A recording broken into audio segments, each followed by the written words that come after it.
నమస్తే అండి. ఈరోజు కథ విష్ణు భట్టు కథ.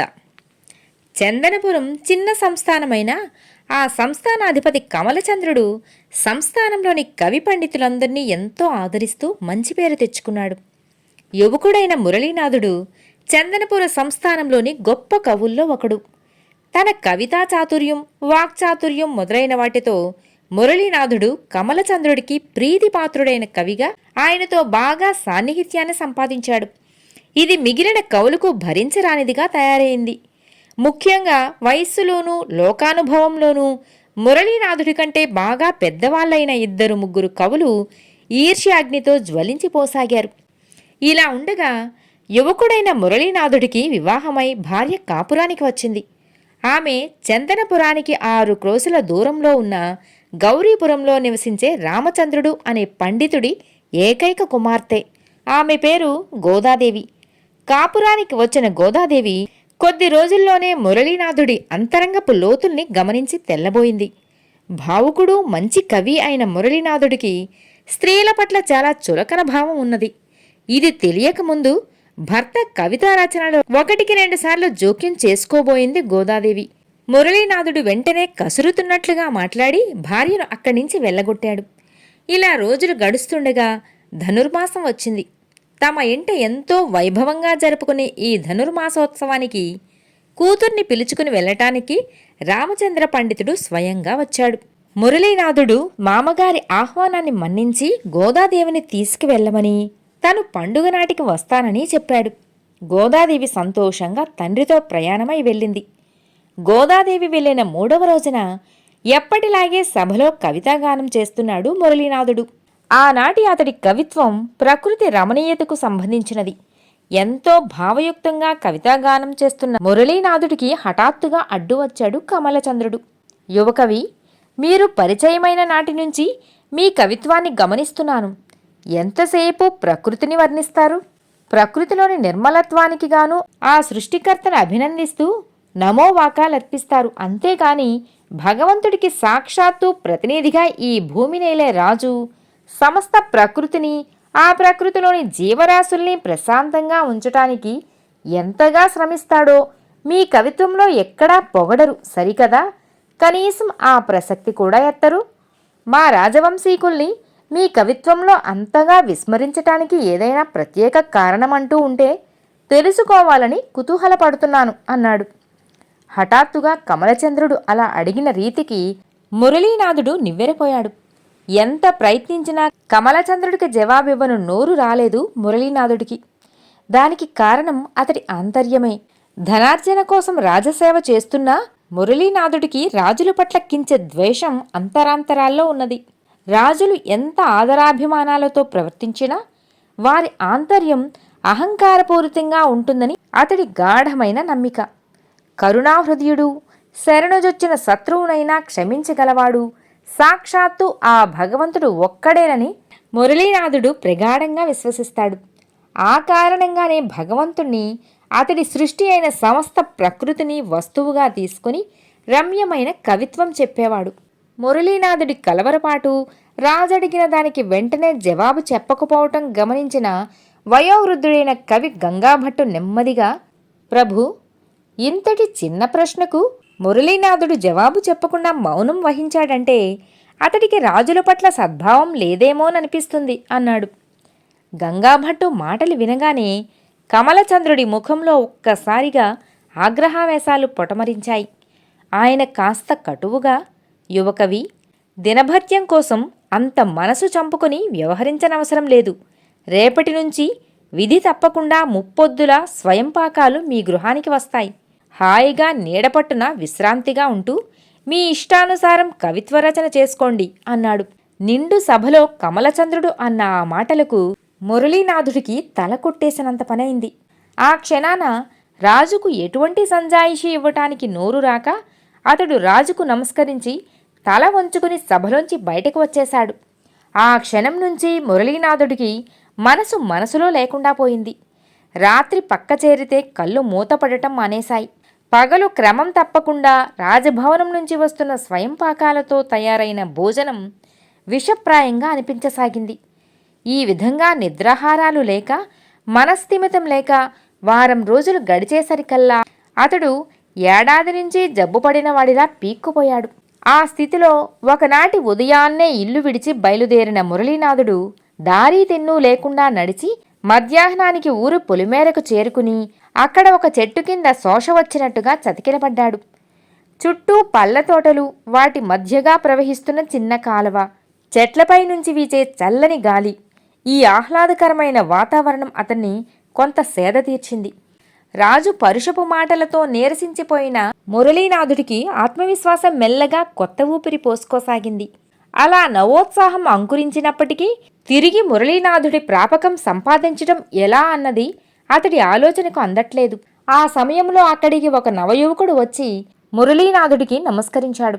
మురళీనాథుడు అతడికి ప్రతినమస్కారం చేస్తూ మీరు అంటూ ఆగిపోయాడు. యువకుడు నవ్వుతూ, నన్ను విష్ణుభట్టు అంటారు బావగారు. మాది గోదాదేవి అక్కగారింటికి పక్కిల్లే. అక్క పెళ్లిలోనే మిమ్మల్ని చూశాను అన్నాడు. మురళీనాథుడు తలాడించి ఊరుకున్నాడు.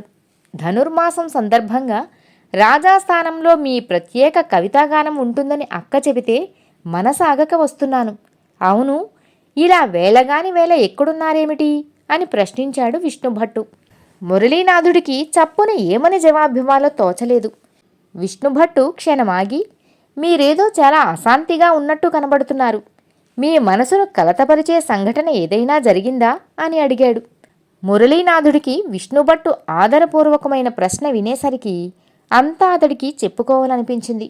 ఎటూ చెప్పవలసిందే. ఎందుకంటే విష్ణుభట్టు బయలుదేరిందే రాజాస్థానంలో తన కవిత్వం వినటానికి. మురళీనాథుడి ద్వారా విషయమంతా తెలుసుకున్న విష్ణుభట్టు చిరునవ్వు నవ్వి, మీ సమస్యకు నేనొక ఉపాయం చెప్పగలను, చెప్పమంటారా బావగారు అన్నాడు. సరే, అదేమిటో చెప్పు అన్నాడు మురళీనాథుడు ఆతృతగా. ముందు మీరు రాజుల పట్ల మీకున్న చిన్న చూపును మార్చుకోండి.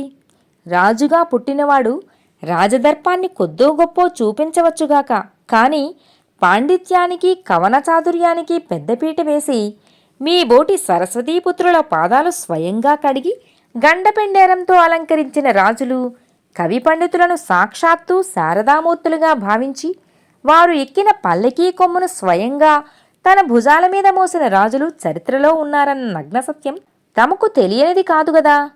మృదు గంభీర స్వరంతో అన్నాడు విష్ణుభట్టు. అతడి మాటల్లోని సత్యాన్ని అంగీకరిస్తూ ఆత్మపరిశీలన చేసుకుంటున్నట్లుగా మురళీనాథుడి తల కాస్త వంగింది.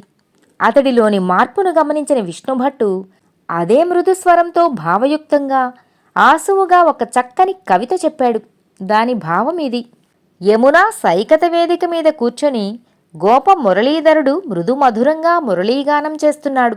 అతడి మురళీనాదానికి యమునా నది ఆనందంతో ఉప్పొంగి ప్రవహిస్తున్నది. అయితే యమున ఒడ్డునే ఉన్న వెదురు పొదలలోని కొన్ని వెదుళ్ళు మాత్రం మురళీనాథుడి చేతిలో ఉన్న తమ జాతి వెదురు ముక్క చేస్తున్న మధురనాదం విని ఈర్ష్యతో కుమిలిపోయాయి. ఎలాగైనా సరే ఆ మురళీధ్వనిని ఆటంకపరిచి యమున దృష్టిని తమ మీదికి తిప్పుకోవాలన్న వెర్రి కోరికతో గాలిలో అటూ ఇటూ ఊగుతూ పిచ్చి పిచ్చి శబ్దాలను సృష్టించాయి. ఆ శబ్దాలకు యమున ముందు చిరాకు పడింది. తర్వాత వెదుళ్ల ఈర్ష్యాసూయులు గమనించి వాటి తెలివి తక్కువతనానికి నవ్వుకుంది. వెదుళ్ళు చేసిన పిచ్చి శబ్దాలు విన్న తర్వాత మురళీనాథుడి మురళీగానం మరింత మధురంగా తోచింది యమునకు. దాంతో మరింత ఆనందంగా ఒడ్డునున్న మురళీధరుని చేరుకోవాలని తప్పిస్తున్నట్లుగా పొంగి ప్రవహించటం ప్రారంభించింది. యమునా నదిలా గంభీర మనస్కుడైన కమలచంద్ర భూపతిని ఆ మురళీధరుడు సర్వదా ప్రేమ దృష్టితో చూచుగాక అని విష్ణుభట్టు కవిత విని అప్రయత్నంగా చప్పట్లు చరిచాడు మురళీనాథుడు. శభాష్ విష్ణుభట్ట, ప్రకృతి వర్ణనలో నేనే గొప్ప కవిని అన్న గర్వం నా మనసులో ఏమూలో ఉంటే అది కూడా ఈనాడు తుడిచిపెట్టుకుపోయిందయ్యా. చాలా చక్కగా చెప్పావు, అద్భుతంగా ఉన్నది అంటూ నవ్వుతూ విష్ణుభట్టు భుజం తట్టి మనసారా మెచ్చుకున్నాడు. విష్ణుభట్టు నమ్రతగా తల వంచి, ఈ కవిత పుట్టింది మీకోసమే బావగారు అన్నాడు. అది అర్థమవుతూనే ఉన్నది. అంటే నా మీద ఈర్ష్యాలువులైన ఇతర కవులు రాజుకు లేనిపోని మాటలు చెప్పి ఉంటారంటావా? సాలోచనగా ప్రశ్నించాడు మురళీనాథుడు. అవును బావగారు, గంగాభట్టు మొదలైన వాళ్ళంతా మీ మీద ఈర్ష్యగా ఉన్నారని అక్క చెప్పింది. ఈర్ష్య లేనివాడైతే నిండు సభలో సాటి కవి మీద రాజుకు కలిగిన అనుమానాన్ని బలపరుస్తూ అలా మాట్లాడతాడా చెప్పండి అన్నాడు విష్ణుభట్టు. నువ్వు చెబుతున్నది ముమ్మాటికి నిజమే కావచ్చు. అంతమంది కవి పండితులున్న సభలో రాజు కటువుగా మాట్లాడేసరికి ఇక నా మనసుకు ఏదీ తోచలేదు. అయితే రాజును కలిసి ఇప్పుడు నువ్వు చెప్పిన కవిత ఆయనకు వినిపించమనా నీ సలహా అంటూ ప్రశ్నించాడు. అవును బావగారు, కాస్త వేషం మార్చి రాజును ఏకాంతంలో కలుసుకుని ఈ కవిత చెప్పండి. కవిత చివరిలో ఉన్న మాటల వల్ల మీకు రాజుల పట్ల వ్యతిరేక భావం లేదు అన్న సమాధానం కూడా స్ఫురిస్తుంది. మిగతా కవులకు మీ పట్ల గల ఈర్ష్య, మీరు రాజుతో సాన్నిహిత్యాన్ని కోరుకుంటున్న వైనము కూడా స్పష్టమవుతాయి అన్నాడు విష్ణుభట్టు. విష్ణుభట్టు మాటలకు మురళీనాథుడు వెంటనే అంగీకరించక సందిగ్ధావస్థలో పడినట్లు చూశాడు. విష్ణుభట్టు అతడి సందేహాన్ని గమనించి వెంటనే, బావగారు, మరొక కవి చెప్పిన దాన్ని ఎలా సొంతం చేసుకోవాలి అని విచారించకండి. ఈ కవిత మా గోదాదేవి అక్కకు ప్రాణసమానుడైన మీకోసం నేను ప్రత్యేకంగా చెప్పినది. మా అక్కను ఎలా స్వీకరించారో అలాగే ఈ కవితా కన్యను కూడా స్వీకరించండి అంటూ వేడుకున్నాడు. అయినా కూడా మురళీనాథుడి ఆత్మాభిమానం అందుకు అడ్డుగోడగా నిలిచింది. మురళీనాథుడు అంగీకరించకపోవటం చూసి విష్ణుభట్టు నిరాశపడి అతడిని ఎలా ఒప్పించాలా అని క్షణకాలం ఆలోచనలో పడ్డాడు. తర్వాత తటపటాయిస్తూనే తన తలకు చుట్టుకున్న తలపాగాను, పెట్టుకున్న నూనూగు మీసాలను ఊడదీశాడు. మరుక్షణం జలజలమంటూ కిందికి జారిన ఒత్తైన కేశపాసంతో చిరునవ్వుతో తన ఎదుట ప్రత్యక్షమైన గోదాదేవిని చూసి తెల్లబోవడం మురళీనాథుడి వంతయింది. అతడు అప్రయత్నంగా, గోదా, నువ్వా అన్నాడు. గోదాదేవి చిరునవ్వుతో, నేనే స్వామి అంటూ క్షణం క్రితం వరకు మాట్లాడినట్టే పురుషస్వరంతో మాట్లాడి వెంటనే తన సహజ కోమల స్వరంతో, నిండు సభలో మీకు అవమానం జరిగిందని, మీరు తల వంచుకుని సభ విడిచి వెళ్ళిపోయారని రాజధాని నుంచి వచ్చిన మా నాన్నగారి శిష్యులు 2 చెప్పారు. ఇక నేను అక్కడ క్షణం కూడా ఉండలేకపోయాను. నాతో పాటు నాన్నగారు కూడా వచ్చేవారే, కానీ నా బలవంతం మీదే ఆగిపోయారు.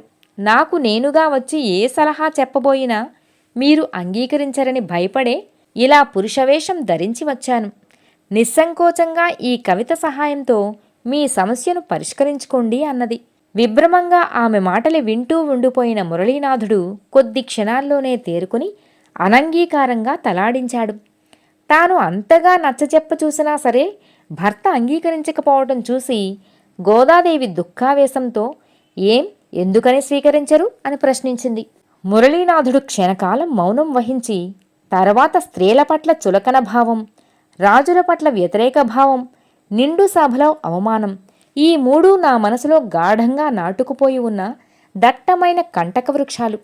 ఈ 3ంటినీ ఒకే ఒక్క బాణంతో రూపుమాపి నా మనసులో ప్రకృతి ప్రశాంతతను నింపిన అపర సత్యభామవు నువ్వు. ఈ తరుణంలో నేను చేయగలిగింది నా అహంకారాన్ని వదులుకుంటూ నీకు మనసారా తలవంచడం ఒక్కటే. నీ సంస్కృతికి నీకు చెయ్యవలసిన సరైన ప్రతికృతి అంటూ తలవంచి భార్య పాదాలు తాకబోయాడు. భర్తలో వచ్చిన మార్పుకు గోదాదేవి జలజల ఆనంద భాష్పాలు రాలుస్తూ చప్పున వంగి అతన్ని ఆపుతూ, వద్దు స్వామి, మీరు నా మాటలకు అంగీకరించారు, అంతే చాలు అన్నది. ఆ తరువాత కొద్దిసేపు ఆ ప్రాంతపు ప్రకృతి సౌందర్యాన్ని తిలకిస్తూ గడిపిన భార్యాభర్తలు అక్కడి నుంచి రాజధానికి తిరిగి వచ్చారు. ఆ మర్నాడే మురళీనాథుడు మారువేషంలో రాజును కలుసుకుని గోదాదేవి చెప్పిన కవిత చెప్పి తిరిగి కమలచంద్రుడి అనుగ్రహానికి పాత్రుడయ్యాడు. ఆ తర్వాత ఒకనాడు అతడు రాజుకు తన భార్య మారువేషంలో వచ్చి కవిత్వం చెప్పిన వైనమంతా వివరించి తన భార్య ఎంత గొప్ప విదుషీమనియో సగర్వంగా తెలియజేశాడు. అప్పటినుంచి మురళీనాథుడు గోదాదేవి పరిపూర్ణ సహకారం తీసుకుంటూ ఎన్నో ఉత్తమ కావ్యాలను రచించాడు. ఆ కావ్యాలన్నింటిపైనా మాత్రం విష్ణుభట్టు విరచితం అని రాసేవాడు. కథ సమాప్తం.